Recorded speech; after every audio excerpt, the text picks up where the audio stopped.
The following podcast is a deep, shallow dive production. Okay, let's go.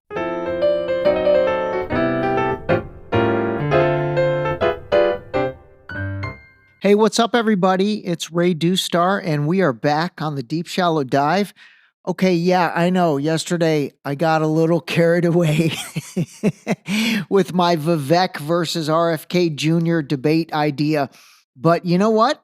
I had a bunch of people, and honestly, probably almost 100 people through the collective resources of social media, as well as just through this podcast and text messaging and all that stuff. But I had about 100 people get back to me, and there were only a couple that did not like the idea. So, you know what? We are onto something with that, and I'm going to continue to move that project forward and see if we can make that happen. Anyway, today I actually wanted to really delve into something that came off the heels of episode 16, which was the remembrance of September 12th. And if you go back and listen to that episode, or if you did listen to that episode, you'll remember that I didn't really post about September 11th on September 11th. Instead, I posted it on September 12th because honestly, I really do. I don't think one day a year is enough to think about that tragedy and think about all the people that died because of September 11th. The 2,996 Americans that died on 9/11, and then the 1.4 million people in Iraq and Afghanistan that lost their lives over the subsequent 20 years of that invasion of both of those countries. That's pretty insane. And so one day a year is not enough to think about that. And that's why I did that episode on September 12th. You know, I had a very, very interesting conversation with a very good friend of mine, Mike. And, you know, he really said, gosh, do you really think there was more to September 11th than what we've been told? And yeah, I do. I mean, I really do. You know, to me, September 11th and then the JFK assassination, those were two huge events where there's just a lot of controversy around them, and there's just a lot of things that really do not add up, and they never have. But for whatever reason, we've just turned a blind eye, or whatever that expression is, blind cheek, blind eye. What is that expression? Yeah, I think it's turned a blind eye. But we've turned a blind eye to it. And, you know, when Mike and I were having a conversation, we started talking about many things. And I said, listen, man, if you really want to, you know, be open to exploring, I guess, different takes on things, we've got to start with the JFK assassination, because that one, to me, that's where I started. That really was where I started, because that one, to me, you know, that is the assassination of a sitting president of the United States in broad daylight that to this day remains completely shrouded in controversy. You know, obviously RFK Jr., his nephew, now that he's running, hopefully be on the debate against Vivek, moderated by Ray D. You know, he's talked about this a lot on all the different podcasts that he's gone on. And then there was another guy, I'm going to talk about this at the end of the podcast, but a Secret Service guy who he's writing a book. So, you know, I kind of discredit that when people all of a sudden, 50 years later, they decide to write a book and then give big revelations. So I sort of, I don't know, not a big fan of that strategy or that methodology. But he did come out and say that, the single bullet theory, which was really the basis for the entire assassination by Lee Harvey Oswald, that was their entire theory, was based on the single bullet theory, or the magic bullet theory as they called it. But this guy this past week basically came out and just completely shattered that theory. And that was the whole basis of why they said that it was Oswald acting alone. The whole Warren Commission and everything came out. That's it. They were all in on the single bullet / magic bullet theory that it was a lone shooter, Lee Harvey Oswald. And there's just no way. So, anyway, the conversation with Mike led me to basically decide to really lay this out because I think this is ridiculously interesting. I really do. The entire JFK assassination is incredibly interesting. I think it's very timely now that his nephew is running. And so, let's get into it. Let's do it. This was something I was going to do in a few months because this one probably will be the longest to date besides my, I guess, oh God, I got to say it, my maiden voyage podcast. But let's do it. So, anyway, what I'm going to do is I've put together a barrage of clips that kind of will flow and tell the story through multiple people. RFK Jr. is quoted in this. Joe Rogan's going to be in part of it. There's actual footage of an audio from the trial. Lee Harvey Oswald, there's going to be audio from him. So let's listen to the first set of clips and then I will chime back in and give you my thoughts on that. All right.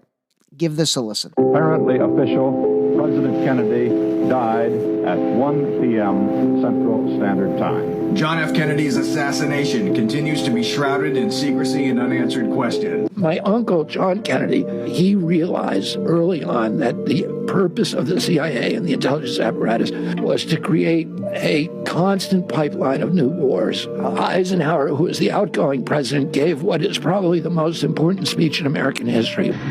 In the councils of government, we must guard against the acquisition of unwarranted influence, whether sought or unsought, by the military-industrial complex.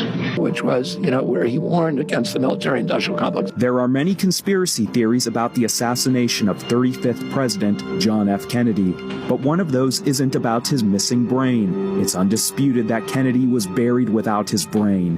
One reason why we may never know what really happened is that sometime after JFK's autopsy, his brain went missing, and nobody has any answers as to where it may have gone or why. And the CIA has made next to no effort to locate it. In fact, the House Select Committee on Assassinations blamed JFK's brother, Robert, for stealing the brain and destroying it in an effort to hide JFK's deeper underlying medical issues. Likely story, but I'm not buying it. An analysis of the brain would have shown signs of a second or alternate shooter, confirming conspiracy theories that JFK's murder wasn't the act of a lone gunman, but part of an orchestrated plan. What do you think happened with Kennedy? He was taken out for a number of reasons. One of them was that he wasn't keen on going into the full-blown Vietnam War. Yeah. Wow. Okay, there's a lot to unpack there. Okay, let me start off. So the Eisenhower speech where he talked about the military-industrial complex, that is something that really is one of the most important speeches of all time in America. And I'm going to do a whole nother one on the military-industrial complex, but the biggest takeaway from that is he said there's going to be a constant pipeline of wars. So think about that, a constant pipeline of wars. And I can tell you, we can relate this back to September 11th, but the events of September 11th, whatever you want to believe, it led to a 20-year war in Afghanistan. And then that war, which ended this past year, or actually last year, sorry, when Biden withdrew, what happened after that? I think within months, we ended up going into Ukraine. So again, constant pipeline of war. Okay, the second part of that I want to unpack, because I think it's fascinating actually, is his missing brain. Like, what? His missing brain? Like, somebody stole his brain? And there's no way Robert Kennedy, his brother, stole his brain. That's ridiculous. I actually even asked our buddy ChatGPT, and even ChatGPT said that yes, Kennedy was buried without his brain. And so if you really think about that, come on, let's call a spade a spade. That brain was taken because upon examination, I'm sure they could tell that there was a second shooter. I'm sure that they could tell that the bullets came in from different angles, and there's no way it could only be a lone shooter. Okay, and then the last thing, which was the most important, and honestly, the reason why I think he was assassinated is because he was going to remove us from Vietnam. Again, Vietnam, constant pipeline of war. That was practically the birth of the military industrial complex. And he wasn't playing ball with that. I think it must have got to a point where, whoever, quote unquote, felt this was the only option. And what proves that is a week, maybe even less. Actually, maybe even less. But Lyndon B. Johnson, when he was sworn in as president, his first act in office was basically to double down on the Vietnam War. So think about it. Kennedy said, I'm going to withdraw. Within a month, he's dead. Lyndon B. Johnson comes in, says, hey, we're going to double down our efforts. We're going back in full throttle. Seriously. I mean, I'm no Sherlock Holmes, but I think I pieced that together pretty nicely. All right, I'm fired up again. All right, so now here's the second series of clips, and you've really got to pay attention here. So this is going to be a combination of actual footage, audio. I'm going to do a video of this as well, but currently audio from the trial. You're going to hear from Lee Harvey Oswald, and then Oliver Stone's movie JFK. I mean, that thing was phenomenal. And if you read all the reviews and all the analysis, they really said it was dead on and absolutely accurate. So there's going to be some audio from Oliver Stone's JFK movie. So that's going to be Kevin Costner that you hear. But again, I vetted all that against all the other information that's out there, and it was dead on. It was absolutely dead on. And then the quality of the audio, obviously being that I pulled it off a film, is much, much better.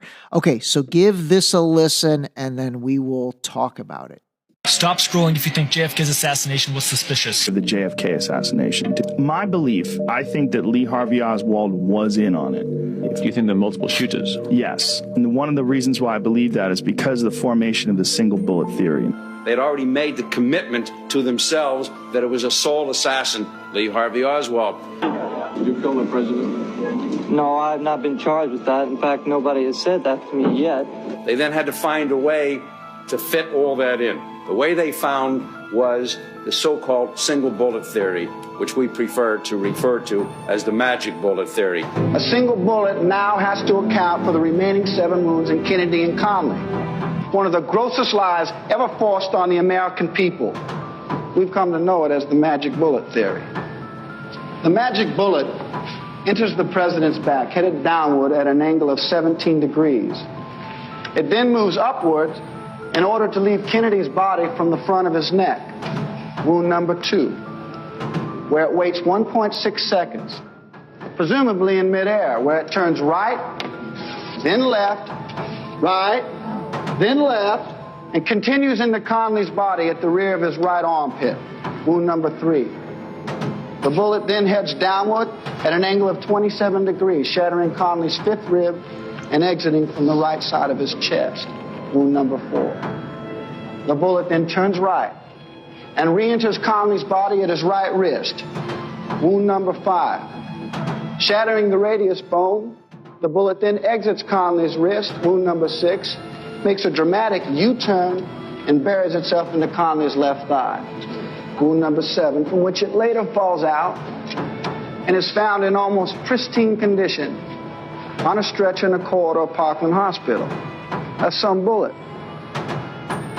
That is the theory that holds that the same bullet that went through the president's back and out his neck re-entered Conley's back, went through his chest, broke his rib, exited from the front of his chest, re-entered the back of his wrist, caused a comminuted or shattered fraction of the distal end of the radius, the heavy bent dense bone that comes from the elbow to the wrist, exited from the front of the wrist, re-entered the left thigh, fell out of the left thigh, was not noticed by anybody until a few hours afterwards at Parkland Hospital when a maintenance man was trying to get to the men's room, found his way blocked by stretchers from the emergency room, moved the stretcher, and lo and behold, there was Commission Exhibit 399, the magic bullet. This single bullet explanation is the foundation of the Warren Commission's claim of a lone assassin. Bullets do not react that way, not even in comic books. They killed. They killed. They fucking Let's killed. Just get it out of the way. They killed. All right. Wow. Okay. Hey, sorry about the F-bomb there at the end. That was Joe Rogan. I tried to mute it out, but then it just wasn't working. Anyway, okay, that was pretty amazing. That really was. And at the end of the day, you know, their entire case surrounded the magic bullet. Remember, their assertion was that it was Lee Harvey Oswald acting alone, and there's just no way that one bullet caused 7 wounds, tore through skin, bone, flesh. At one point, it made a U-turn. It felt like a cartoon, like Roadrunner or something. It like stopped in midair and made a U-turn. And then, like hours later, it's found on a stretcher at the hospital in pristine condition, they said. Like literally, it looked like it had just been taken out of the box. I mean, come on, bro. That's just insane. That is just insane. Anyway, all right. Wow, this was a deep, shallow dive. Like, this was literally the definition of a deep, shallow dive. And I don't know, do your own research if you want. I mean, I'm not going to lie to you. This episode took me like 6 hours. This took a long time to put all this together. And we're going to net out at about 17 minutes, something like that. But there was a ton of research that went into this. I highly recommend, if you need a movie to watch at some point, go back and rewatch Oliver Stone's JFK. It's absolutely fantastic, especially now if you watch it through, you know, the lens of this episode and just the lens of everything, the lens of 2024. But at the end of the day, you know, someone asked me, do you think Lee Harvey Oswald was even part of it? Yeah, I do. I mean, I actually do. He probably was involved in this in some way, but not in the way that he was convicted of and not in the way that he was portrayed. So anyway, I hope you enjoyed this, because honestly, I enjoyed doing it, even though it was a lot of work. And say it with me, everybody. Let's call a spade a spade. All right, everybody. Talk to you soon. This episode was brought to you by Boost Liquid Vitamins. Wake up, take your Boost, start your day. Drink your vitamins, build your immune system with Boost. Available on Boost.com.